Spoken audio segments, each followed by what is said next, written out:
We're back answering more awkward questions. If you're afraid to talk to your OBGYN because you're embarrassed, you're not alone.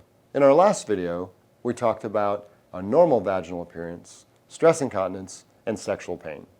So now we'll jump into more awkward questions.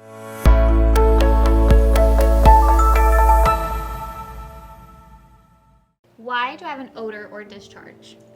So this is probably the #1 cause for visits to the gynecology office. Now, sometimes it's in the guise of an annual exam and a by the way, but the vagina itself is an organ system that will have normal bacteria that grows there. Sometimes if the pH balance gets off, other organisms that are not supposed to be there can grow. And this is the same of any organ system in your body. The gut has normal bacteria. So E. coli, normal bacteria in the gut. If that same bacteria gets into the bladder, urinary tract infection. So there's normal bacteria there. The two most common reasons for a discharge or an odor would be bacterial vaginosis, which is caused by a bacteria called Gardnerella, among others, but that would be one that can kind of grow in there if your normal lactobacillus is not, having the appropriate growth or the pH gets off. And the other one would be, everybody's heard about a yeast infection. So not so much odor on that one, more of a discharge, more of itching. Is there a way to prevent it? So essentially, you just want to maintain a normal, healthy vaginal flora. So one of the worst ways to affect that is by douching. So some people have been taught, maybe by their parents or family or friend or whatever, that you got to keep clean and do that. What it actually does, it actually washes out your good protective bacteria and allows your bad bacteria to grow. So that really wouldn't be an option. That's not something you want to do. Probiotics can be helpful. So there's women's health formula probiotics that are available over the counter. Some of those probiotics are just in yogurt, for example, so that would also be a nice, healthy way to do that. So in general, just maintaining a healthy immune system, getting good sleep, avoiding excesses in alcohol, smoking, those kind of things. Anything that could, affect your body's overall health and well-being can predispose to something like that. So Gloria keeps saying it keeps coming back. So rarely we will have a recurrence, and this can happen either for bacterial vaginosis or yeast infections.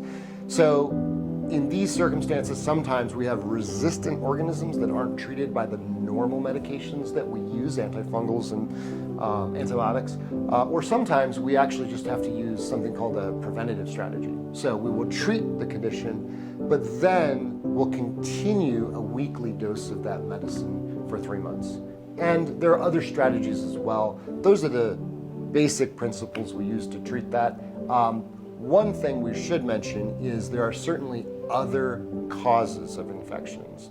So there are sexually transmitted infections, even cancer. So whereas we're telling you not to be embarrassed and go ahead and call your doctor, if there is something that's a recurrence, it could be a sign of an underlying condition like the ones I mentioned, or even diabetes, HIV, things like this. So it's something that if it's not going away, we really need to take a closer look and find out what else could be going on. All right, so let's bring it home. And the last question? Why are my periods so painful? So this is actually a super common question. Painful periods, medical term, dysmenorrhea, okay? So primary dysmenorrhea means it's just painful and there's not another cause. So up to 90% of women can have painful periods. So super common.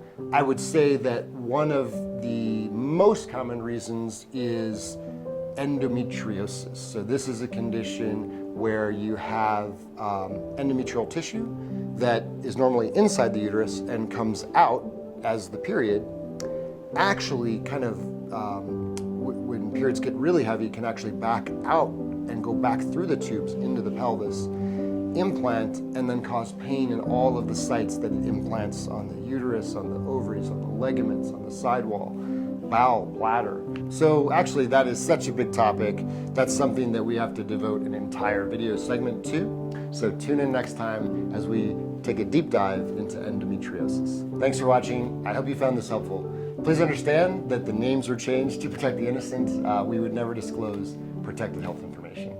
If you find yourself with more questions than answers, drop them in the comment section below. Also, if you want to tune into more valuable content, please hit subscribe. If you found it valuable, please like and share. Thanks again.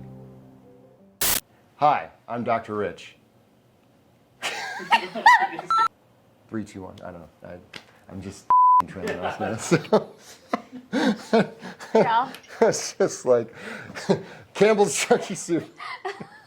So, fortunately, we are going to do another vlog. Oh, that sucked. What am I going to say? So it's kind of like acid reflux for lady parts down. Okay. Is that kind of what it is? Good Lord, I wouldn't say that. I'm just trying to understand. Okay. Lady- Do you want to possibly do a retake of that saying like, Yep. um, I thought it sucked. like